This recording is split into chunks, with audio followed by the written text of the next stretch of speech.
Kalay lungin ba ito?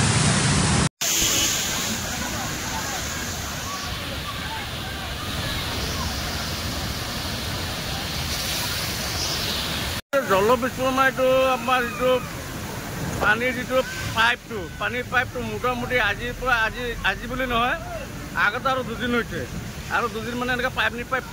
ফাটি থাকে এতিয়া আমি জানামতে মানুহৰ ঘৰে পানী সোমাই গৈছে এইবিলাক কি কৰি আছে কি ভেকুৱানা দি আছে কিবা জল জীৱন মিছন যিটো আমাৰ গুমৰীয়া আছে সেনেকৈ একদম কোনো কামেই কৰা নাই একদম বেকাৰ এনে খালি চৰকাৰী টকা খাই আছে এইবিলাক আজি ইয়াত ফুটিছে আৰু যে মছজিদৰ ওচৰত ফুটিছে আজি আমাৰ স্কুলৰ ল'ৰা ছোৱালী অহা যোৱা কৰি থাকে সেইটো বাটত ইমান এনেকুৱা পানী পাইপ ফাটিছে মানে একদম মানুহ ল'ৰা ছোৱালী স্কুলত আহিব নোৱাৰা হৈ গৈছোগৈ লাষ্টত স্কুলৰ ল'ৰা ছোৱালী আমি তাত ৰখাই দিব লগা হৈ গৈছোগৈ ৰখাই দি তাৰপিছত পানী পাইপ বন্ধ কৰাৰ পিছতহে